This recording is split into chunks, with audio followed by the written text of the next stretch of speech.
get you to introduce yourself if you could, and turn some lights off, or Yes. we'll turn these front lights off. Hello, I'm him. I'm an engineer from Green Adelaide, not an ecologist, not an entomologist, so I know certain things about plants and animals and insects, but not lots. I know more about putting complicated projects together and then making them happen. So, echoing Jerry, this is a nice little groovy version that Green Adelaide developed. Mani Nadu, Tamati, Nadu, Kaurna and Ngarrindjeri. Just we acknowledge that we are gathered around the Kaurna country.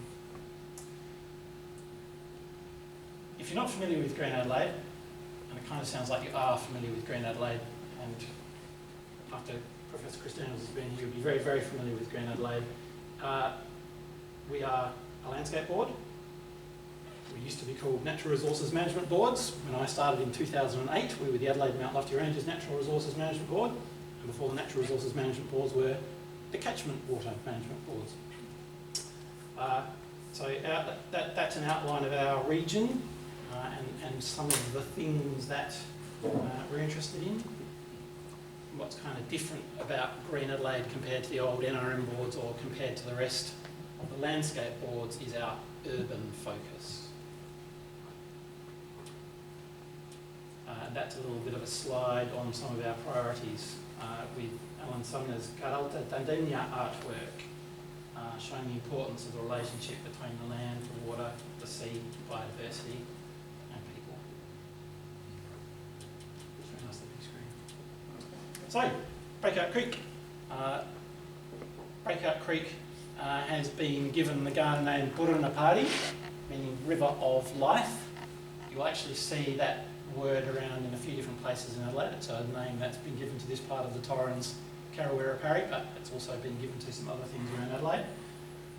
And so this is the end of the Torrens that we're talking about when we talk about Breakout Creek, Purruna Parri. And what I'm going to go through tonight is kind of the 30-year journey for Breakout Creek. Breakout Creek Stage 1, which was the demonstration project, which dates back to the 1990s when we were a catchment board. Breakout Creek Stage 2, between Henley Beach Road and Tatleys Hill Road, which dates back to the 2010s, late 2000s, 2010, which I was the project manager for the delivery of one of my early jobs when I started at the NRM board as we were then. And then Stage 3, which is about 1.6 kilometres, so a much bigger extent of the river than Stage 2 or the demonstration project between Tatleys Hill and Seaview Roads, now that we are a landscape board. And although we're on iteration number 3, catchment boards, NRM boards, landscape boards, we're still able to capitalise on that long-term planning that was done by the catchment board back in the 90s. And this is where Breakout Creek sits in the broader River Torrens, Karrawirra Parri catchment. So we're sitting down here at the bottom of an 85 kilometre long catchment, about 500 square kilometres. Very, very variable flows and a number of water storages, reservoirs which take water out of the catchment. And you can see there's the rural catchment, more or less upstream of Karrawirra Creek Reservoir, and then the urban catchment downstream of the kind of hills face zone. Urban catchment is very flashy. It rains, water goes in the river, water drains away, the river is more or less dry again. Versus the rural catchment where the water is much slower to go from rainfall into the river, but then it gets hung up in a reservoir. And this is just a slide to illustrate how governance of River Torrens, Karrawirra Parri can be moderately complicated. So that's all the different local governments. So lots of nine different councils with a piece of Torrens in their area. And over the top of that, you've got the landscape boards, Green Adelaide, Hills and Florio landscape board at the top of the catchment. Over the top of that, you've got certain responsibilities that SA Water has for the reservoir and for doing things on the constructed parts of the Torrens. And over the top of that, you've got the River Torrens Linear Park Act. Over the top of that, you've got other things and other things and other things. So many parties are involved when you start to talk about managing River Torrens. And this is a step back in time before Breakout Creek existed to explain a bit more of the concept and context of Breakout Creek. So, City of Adelaide on the right of screen there, North Adelaide on the left, River Torrens running through it. Very nice aerial view, which presumably somebody had to imagine when that was done. Looking towards the hills. And this one's interesting because again it shows the City of Adelaide and North Adelaide surrounded by parklands and the Torrens. But the Torrens not connecting to Gulf St Vincent. The Torrens drains into the reed beds. Big, marshy, reedy area. Then there's the dunes, the frontal dunes, and then there's Gulf St Vincent. And the reed beds, when enough water flows into the reed beds, drains north to the Port Adelaide River and south to Karrawirra Creek. Otherwise, no direct connection to Gulf St Vincent. And that's another one showing the land division of Adelaide, again showing that the Torrens peters out and what is the reed beds is all subdivided into allotments. And this is what our colonial forebears saw, or their impression of the reed beds when South Australia was a new colony. So a very different environment, ecosystem to what we have now. Then we jump forward in time to the 1930s. I imagine many people have seen these photos before, but Breakout Creek is a completely artificial channel, dug to cut through those frontal dunes between the reed beds and Gulf St Vincent in the 1930s to provide flood protection for the City of Adelaide and to provide flood protection and make the western suburbs of Adelaide developable. Dug by blokes and horses and bullocks and carts. Shovels, presumably. So what we had at the end of that construction process was this very straight, reasonably featureless channel, just with grass. So this is a photo from 2001, but it's fair to assume that it wasn't very, very different between the 1930s and the 1980s. Primary use was horse adjustment, because that was the only community use that was deemed to be reasonable and practical.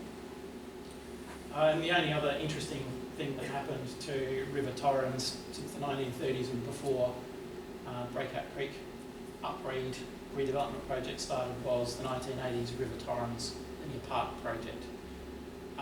So a lot of the mature river red gums along Breakout Creek dates to the 1980s and were planted by the local governments.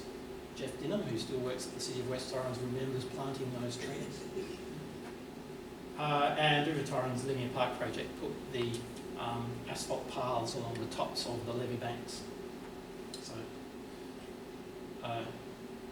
if you go there and you stand on the levee banks, one of the peculiar things is that you look at the level of the river and you look at the suburbs either side of the river, and the suburbs are actually slightly lower than the river. So, consequently, the levees are very important for the people who live immediately north and immediately south of River Torrens, Breakout Creek. So then we jump forward to the late 1990s and the business of the catchment water management boards. When catchment boards were invented, when a big plume of black slop went out of Padawalunga and into the Gulf, and the minister of the day said, well, we can't have that, let's invent catchment boards to clean up the water, the stormwater that goes out through our creeks into the Gulf. I just love that I could actually find these are extracts from a presentation dating back to the year 2000 that just happens to be lying around in our system, and I could extract them on the screen. Thank you to my forebears, Keith Downard and Alan Ockenman and Andrew Thomas, who presumably prepared these with actual photos stuck on pieces of paper. So this is Breakout Creek Upstream of Henley Beach Road Bridge, December 1998. So there's a bit of a horse fence, some grass, some typha and phragmites, common invasive reeds, and presumably some willow and some ash. So not very much interesting biodiversity, not much community access because it was mostly horse agistment, and generally the community wasn't interested in jumping the fence and risking a kick from a horse.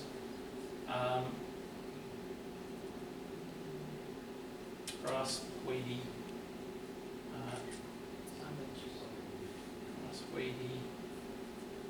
So the catchment board invented the demonstration project. They said we could take a stretch of Breakout Creek, which is just an uninteresting bit of channel, and we can turn it into something much better. We can improve community access, we can plant interesting and different plants, and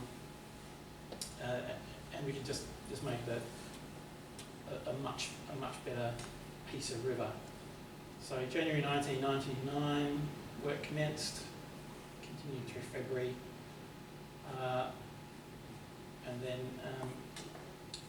early 2000 we had a broader, deeper body of water which was starting to get more different species of reeds in it. We had these little jetty boardwalk things, which are still there today, perhaps in a slight state of disrepair. The horse agistment had been moved to downstream of Henley Beach Road, so community access to the whole area was much more available and was much more attractive to animals and insects and people. That was about a $500,000 job. And yeah, there's some of the features built into it. Then we take another jump forward in time and change to the Natural Resources Management Boards. Change in photographic technology. In the olden days, if you wanted a panoramic photo, you took a series of still photos and you stitched them together and ended up with these blackboards. So this is February 2009, and the board, the NRM board as we were, had scraped together the money and the community support and City of West Torrens support to do stage 2, Henley Beach Road to Tapless Hill Road Bridge, about 600 or 700 metres by 400 or 500 metres wide, so bigger than the demonstration project. And again, we were dealing with very similar sort of territory. Horse fence, typha and phragmites in the river, a few ash and willow trees, grass, not much ecologically interesting. We still had a few planted river red gums, so it was still a nice place to be.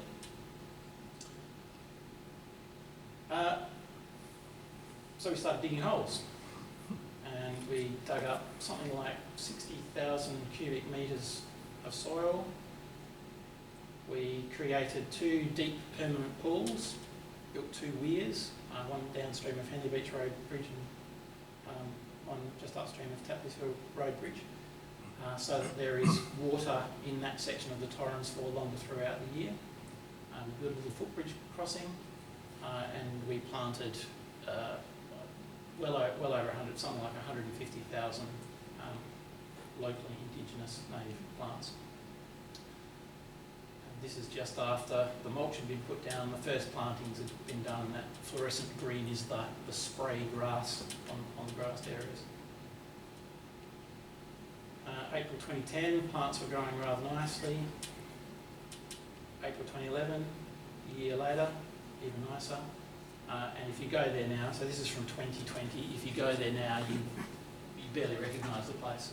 You can't see Tapless Hill Road Bridge, you can't see Henley Beach Road Bridge. All you can see is self-sown river red gum, so all of those river red gums along the water are self-sown, and a very wide variety of different water plants and terrestrial plants. And that's just a little spiel about that. So spent about $500,000 back in catchment board days, almost $3.5 million in the NRM board days on a much larger thing. More soil moved, more plants planted. I wrote dozens of different species of locally indigenous native plants that we planted. So it was much more ambitious planting palette and removed over 30 weed species. So then we had stage 1 and stage 2 done. Stage 3. So stage 3 is the most recent one. We started digging holes in about March 2022, I think, and we more or less finished most parts of it in April this year, so a very long construction program. Lots of people involved, City of Charles Sturt, City of West Torrens, so they've got about half the river each. The boundary between Charles Sturt and West Torrens cuts through just west of Apex Park, Burbage Road. So both of those councils put money in, Green Adelaide put money in, the Australian government put money in through the Environment Restoration Fund, the South Australian government put money in, as distinct from Green Adelaide, through the Planning and Development Fund, and SA Water was responsible. They were our construction partner, so they contracted the construction contractor, and they also have a role in making sure we don't do things to the levee banks that would put the residents south and north at risk. Even though we and our predecessor organisations have been at this for decades as good government entities, Breakout Creek Stage 3 actually kicked off in earnest in about 2015 with a bunch of concept designs. So in 2015 we were wondering, well, we really think we need to do the next stage. It's much longer, it's going to be much more expensive. It's got 2 councils instead of 1. We don't know what community support is like. We've still got horse agistment on this section of the river. We don't know what features people would like. This time around, we'd like to have more meaningful engagement with Kaurna community. So we basically kicked it off with a concept design phase. Concept design phase had specific pieces of communication specifically targeted at the Kaurna community, so we could kind of explain the relevance. Interesting thing about Kaurna engagement with this project is Kaurna people realise that Breakout Creek is a completely artificial channel and doesn't represent what was there pre-colonisation. They still see the value in protecting and maintaining and enhancing that as a watercourse, which is really heartening. So then by about 2020, so after about 5 years of concept designs and talking to people, we scraped together the money and the support and out for consultation. So a proper community consultation phase that you might have even seen at the time.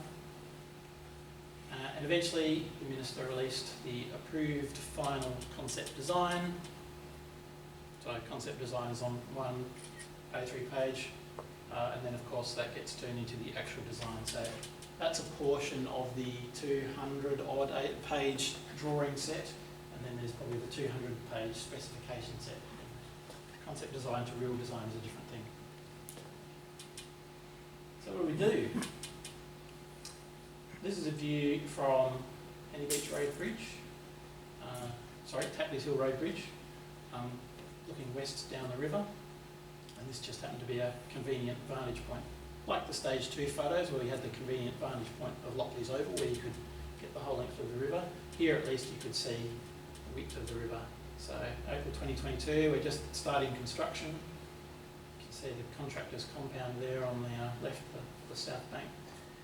Basically, there's grass, there's a few reeds and a few ash and willow trees along the edges of the water. The horses are just starting to be moved into some temporary adjustment on the north bank, opposite the contractor's compound. But there wasn't too much rain, so this is March 2023, so that's a fair jump. So that's a year jump, and in a year we'd done a whole bunch of excavation, constructed a whole bunch of paths, constructed a whole bunch of terrestrial garden beds, constructed a whole bunch of garden beds in the water. So in stage 3 we didn't change the bed of the watercourse very much. It's still more or less straight and flat. But what we did was build garden beds with toes of rock out into the water, so that when the plants in those garden beds in the water grows up, the river will have a more sinuous, wavy appearance than the straight drain it was before. And of course, the fun with doing things in a river is that's March 2023, that is also March 2023, because unsurprisingly it rains and you can't put your excavators in the watercourse anymore. Then this is August 2023. Now, most of those garden beds have been planted up, paths have been laid, constructors pulling out their compound, and the plants are starting to grow. And that's the last one. So that's November 2023, last one from this vantage point. Plantings are done, spray grasses started to take, and all of the plants are starting to sprout. Slightly different viewpoint. This one from the new stairs that take you to Apex Park. September 2023, fairly bare garden beds to the left and the right. December 2023, plants are just starting to grow up. One of the interesting things about the Stage 3 project, so this is a new river crossing, so this is the first pedestrian river crossing on this whole 1.6 kilometre length of the river. What you can see just here to the right of frame is a linear wetland. So one of the objectives for this project was not only to do good things in the river and plant more plants, but it was to improve the quality of stormwater. So, because the river is slightly higher than the surrounding suburbs are drained by stormwater pump stations, which pump water up over the levees and into the river. We've tapped into those pump stations, and now some of that water from both the south side and the north side goes into linear wetlands, which peculiarly flow in the opposite direction of the river. But that means we've also been able to create quite different aquatic habitat. So there are plants growing in those stormwater-fed wetlands that you simply couldn't grow in the main river. Yes. January this year, a little bit greener, and February this year, a little bit greener again. Ducks like it very much. Also a family of swans, I think I've got a photo of. So talking about meaningful Kaurna engagement and meaningful Kaurna involvement in a project like this. So Kaurna people were involved in the early phases, the concept design phases, so there are certain parts of the project that reflect their input. Down at the western end on the north bank, what used to be the Henley South Horse Arena is now a developing Kaurna reflection space with a giant Kaurna shield design that you can pretty much see from the air. But the other thing that was integrated into the project were 9 sites for sculptures. So integrated into the site itself and then installed on the site are 9 sculptures. So the chap on the right there is Allan Sumner, who's the artist, and next to him is Daniel Deck, and next to him is Allan's son Isaac, who were part of the design and fabrication and installation crew. And that is the Knobby Club Brushes sculpture. That's my favourite. Interestingly, I'm not 100% sure that we actually had Knobby Club Brushes in the planting palette, but we have a Knobby Club Brush sculpture. Hand and club sculpture, model around Allan's hand, holding a I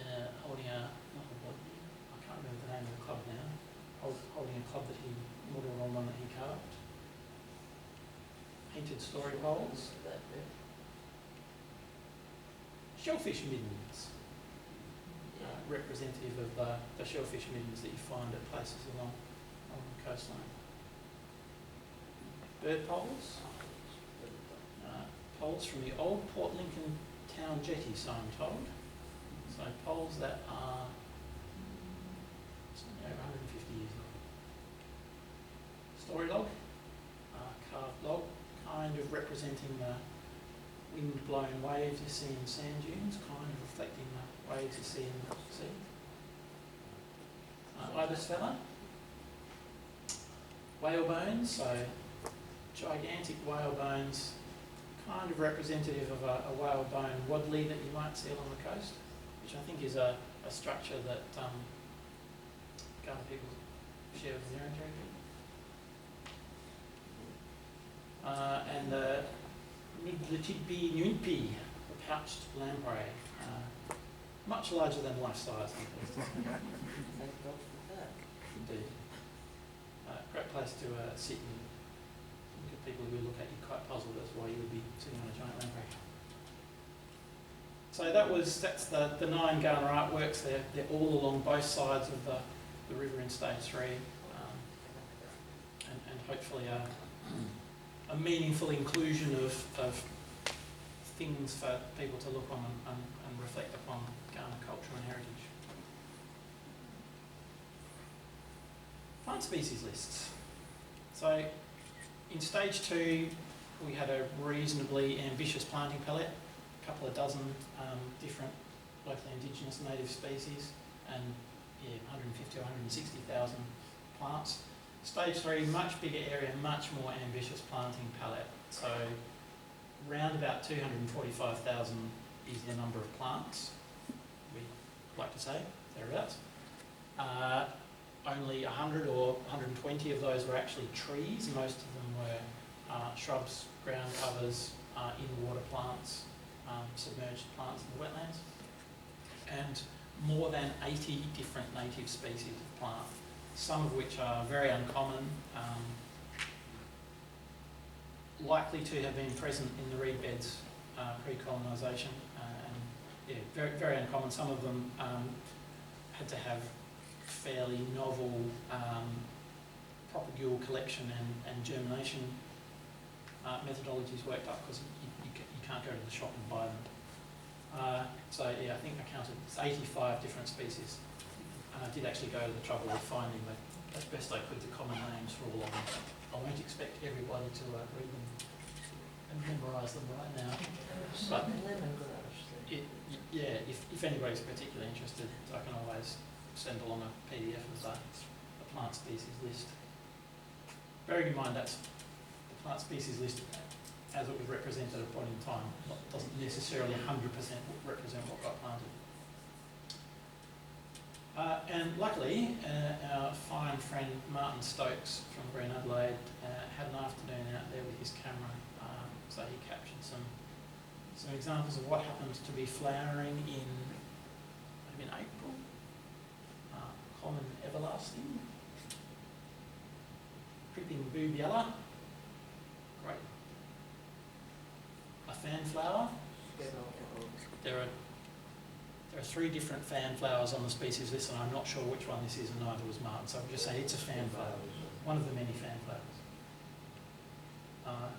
Old man's beard, which might or might not be on the species list.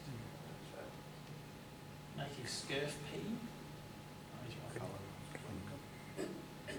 Ruby saltbush. So there are different planting zones. Towards the Seaview Road CN there are more coastal type plantings, and towards the Tapley's Hill Road end there are more not coastal plantings, but good range of saltbushes. And seaberry saltbush. Yeah, that's fantastic. Woolly New Holland daisy, and a clasping goodenia. We were talking before about how many different bird species there would have been in the days of the reed beds. My boss's boss and the project director on this, Stuart Collard, is a bird fan, and Martin Stokes was lucky enough to get, he only got a few. Australasian darter,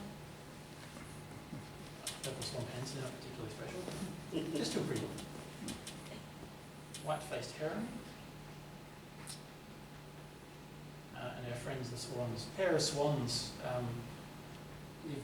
were living in Breakout Creek before we started construction, and they weren't particularly worried by construction, so they had 6 cygnets during the course of the project. And I think that's one of the parents and 5 of the cygnets. I think they're still there now. And that's about it. That's kind of the potted version of the journey from uninteresting engineered channel to much more interesting, biodiverse, accessible wetland.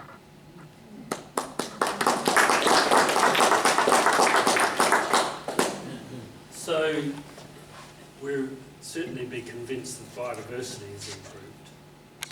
And so what are the measures that Green Adelaide is using to actually recognise that biodiversity? Good point. So what have we done right now? Not that much. What is the plan? Monitoring. So before the project started, my colleague Nadine Kelly, who was the project manager before me, got a whole raft of surveys, basically. Birds, reptiles, fish, something else and something else. Macroinvertebrates, maybe insects, I'm not sure.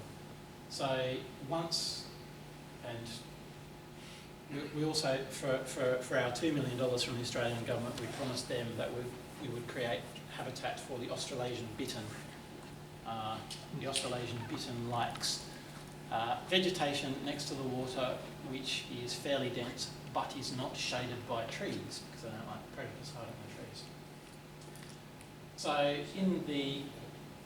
once the plants have had a bit of time to grow up, there will be repeats of those surveys to see what's there now compared to what wasn't there before.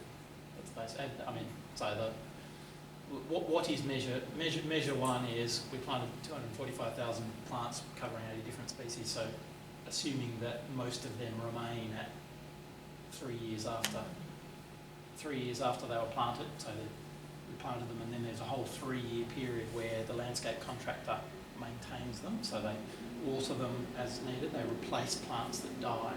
So at the end of that period, if we've still got a very good range of plant species, we'll know that we've achieved that particular outcome. And then it's surveys to say, yeah, birds, fish, macroinvertebrates, insects. And the water quality issues that are obvious from stormwater and the cleaning up of that stormwater, what are the processes in those linear basins? So the linear wetlands, the north wetland and the south wetland, are designed as reasonably typical stormwater quality improvement wetlands that you would see around Adelaide. So they don't need sedimentation basins at the start, because the water is coming from a stormwater pump station where sediment falls out before it's picked up by the pumps. In a sedimentation basin outside the river, picked up by pumps, a portion of that flow gets diverted by pipe to each of these wetlands. And then you get deep open water zones.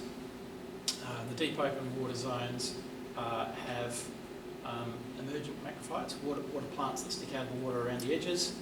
They have floating plants in them, and they have submerged plants in them.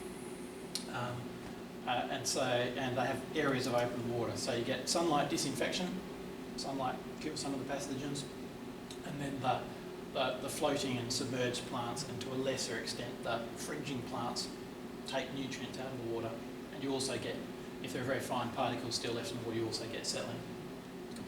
And between these deep water zones, you have shallow zones. So they're the full width of the wetland, but they're shallow. They grade to, from 100, 150 mils deep to almost nothing at normal water level.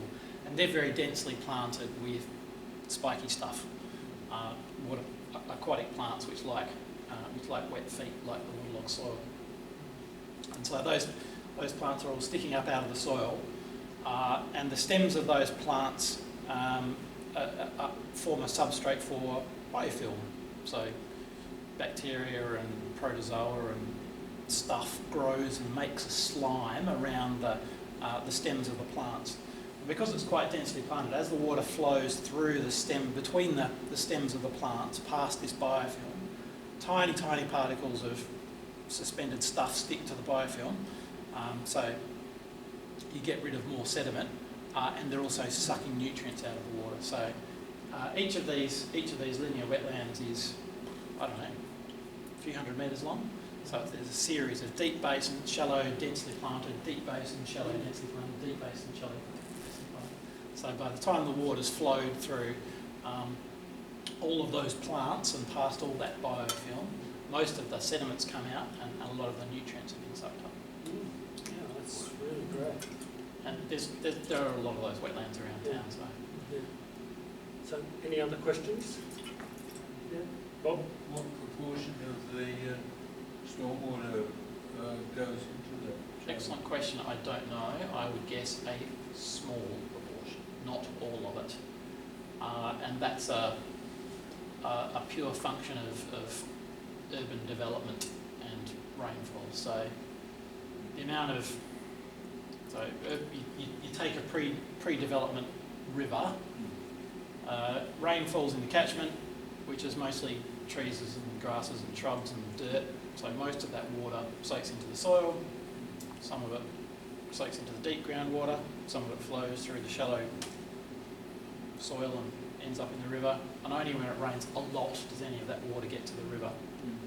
Start building houses and roads and car parks and sheds, and every bit of water, and they're all typically connected to a pipe which goes to the river. Most of the rain that falls now goes straight to the river very, very quickly. Very little soaks into the ground and evapotranspirates. So it means that the amount of water getting to the river is orders of magnitude bigger than it used to be. So, and those pump stations, north and south of River Torrens, big pumps, lots of big pumps. So if there's a big amount of rain in that catchment, it puts a lot of water in that pump station, and those big pumps turn on and they are pumping huge amounts of water into the river. So it's a small proportion that gets taken off and run through the wet and goes through the wetland. So the level change in the wetland, so all of the idea of a wetland is that you want 36 to 72 hours for a drop of water to make it from one end to the other or something like that. The only storage that's available, so you put water in, it flows through, the only storage is 100 or 200 millimetres of depth in that wetland, so it's not a huge volume. So yeah, it's useful and it's meaningful, but it's not solving the whole problem because the problem's...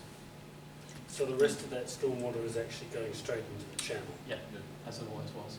Yeah. And yeah, when those pumps start up, if you were standing in front of one of the outlets, it would knock you off your feet and sweep you into the river. It's scary. Richard? I really like the wetlands, the linear wetlands. I thought they were beautiful. Me too. The birds seem to like them. Yeah. I mean, you're convincing the birds. Yeah, absolutely. I like the fact that, so you're getting the floating plants, Marsilia and Nardu and Vallisneria and big leaf All stuff. the lily looking things. Yeah, water lily looking stuff. Yeah, you're getting water lily looking stuff, which I don't know its technical name. you don't get in the main channel because the main channel. Richard? Yes, I've been over it recently and it looks good, although there are weeds there, but it looks infinitely better than it did when I rode through there probably 20 years ago. Yep. We went through last week, we went walking from the Apex Park up and over and out to the road, was it the military road?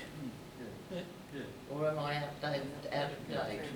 Yeah, military roads at the And west then end. back the other side, and I thought it terrific because there were lots of birds. Yeah. They were active, they looked healthy, happy, Yep. enjoying themselves. There were a lot of pointy-head pigeons enjoying the mown grass along the sides, which was nice because they tend to go for lawns and nature strips and get themselves skittled by cars. I mean, they're not getting skittled by cars, they're like that too. Another interesting observation I only learnt today was, so last year and the year before, we had Nessie, the fox sniffing dog. Nessie. Anyway, we had the fox sniffing dog go through Breakout Creek sniffing out fox dens, and there were 20 or 30 dens. You know, some of them were active, some of them were inactive. And during the construction, the swans weren't worried by the construction, neither were the foxes. The foxes would just run through the site They've just done another run through Breakout Creek, and they found one fox den. So whether it's to do with the fact that it's been 2 years of concerted treatment of fox dens, or whether it's because there are more people using that section of the river, or because there's a different assemblage, or what, yeah, at the moment in Breakout Creek. Just in terms of the water quality monitoring that's at the outfall, considering stage 1 was quite a while ago, has there been any noticeable changes or improvements that could be attributed to the different stages of the... No, and it would be unrealistic to expect so.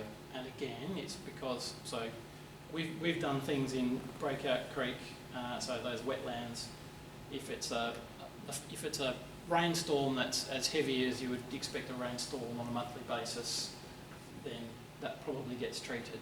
That represents a very small portion of the flow that goes through that site. So most of the pollutant load gets. So you think about the Torrens; those levees are however high they are, 5 or 6 or something metres. In theory, water could flow through that section of the Torrens a metre below the tops of those levee banks, and there's literally nothing you can do to intercept the pollutant load from that water. So yeah, most of the pollutant load is carried by these vast flow events that you can't do anything with. It's so much water. Biodiversity improvement, that water Yeah. quality. So those linear wetlands, they're making a small but meaningful improvement to the quality of the water from the surrounding catchments. But overall, it's a drop in the bucket compared to the amount of water that flows through that river. I was Because the also capacity thinking is about huge. removing horses, is a lot of... Well, so we've built a new adjustment facility for the horses, and the riding club has just signed the varied licence agreement. So it's a matter of time before we get the horses back into that purpose-built adjustment facility. So it's much smaller. So they used to have pretty much all of Breakout Creek. Then they were restricted to downstream of Fenley Beach, then downstream of Tapley's, and now it's about a quarter of the previous land area. So there'll still be horses, but it's pretty much always been a licence condition. They manage the manure load and they manage the grass cover. So if they're managing the manure load, then 14 or 20 or 30 horses aren't going to produce a manure load that's any worse than the dog poo that comes off the catchment upstairs. And if they're managing the pasture cover, it means that there's not a lot of erosion coming off the banks that's contributing. So although people look at the horse and say, how can you allow a horse in a river? Probably their impact insignificant compared to what else is going on. Allan. A couple of quick questions. Nanking night herons were under the Tapless Hill Bridge. Were they? Are they still there? No idea. No idea. Sorry. And will you be using your knowledge that you've learnt in this section of the river to help upstream with the platypus reintroduction? Yeah, so these projects are kind of unique because you get a whole length and width of the river that you can kind of go crazy and do crazy stuff on. Because that's the purely constructed channel. As you get upstream of that, it's not a natural channel, but it's a channel which has been intervened with much less. So the opportunity to do wholesale reconstructions like that is pretty limited. But we do know how to deliver complicated multi-stakeholder projects that are attempting to achieve multiple objectives. So, Wow. so yes, and yeah, I don't think Breakout Creek is a target site for platypus. The bank habitat is not right. You don't have the habitat that the platypus want, where they can create burrows. We've laid all the banks back, so all the banks are kind of laid back like that at the moment. But yeah, certainly upstream where the reaches that have been identified as prospective are, and where it's possible that we will be building interventions, we will build big building structures to target platypus, then yeah, we know how to do that. Greg, you mentioned the water flow in the side courses going in reverse, so presumably that's because it's pumped in at one end and is actually moving back upstream effectively, and then flowing in. Yep. how does that actually work in practice in terms of the levels, and also how resilient are they going to be when there's very high water flows going through those areas? Excellent questions. So how are they working in terms of the levels? So the level of the river when it's normally flowing is higher than the surrounding suburbs, but then you've got the levees come up, then they go down a bit, and then there are these upper banks, and then there's the main channel, which is a little bit lower than these upper banks. So the wetlands are built into these upper banks, and there is enough height difference between where the pump stations are to where you want the water to flow out by gravity to get full, and it's pure geometry that said that they had to flow backwards because that's where the pump stations were. So the Halsey Road pump station on the north side down the western end is quite close to the outlet. So there's literally no way you could take that water by gravity anywhere other than upstream. And the Apex Park pump station, which is about midway on the south side, again, you couldn't take that water. Water the other way because there was stuff in the way. So you had to go back upstream. And in terms of resilience, so at some time in the future, maybe it will be this year, maybe it will be next year, maybe it will be in 100 years' time, water will flow a metre below the top of the levees, and those linear wetlands will be a couple of metres underwater. So City of Charlestown and City of West Torrens know that in that circumstance, they're going to have to clean them out, and they may be up for replanting. What will most likely happen is that all of the rooted plants will be okay. They'll fold down, and then once the water goes, they'll spring back up again. But probably the floating plants, your Marsillias and your Nardoos will wash away. Your water lily looking stuff will wash away, and they have to plant more. Which is okay. They did quite well. They actually colonised really quite quickly the floating stuff. So. Just one final thing as a comment. I've been walking down that stretch of the Torrens for 35 years, and I'd have to say what's been achieved there is one of the most wonderful things I've ever seen in Adelaide. It's just spectacular. Thanks, Sam. Okay. Any more questions? Well, thank you, Sam. It's been a wonderful presentation, and really appreciate your knowledge and your skills and your longevity in the program.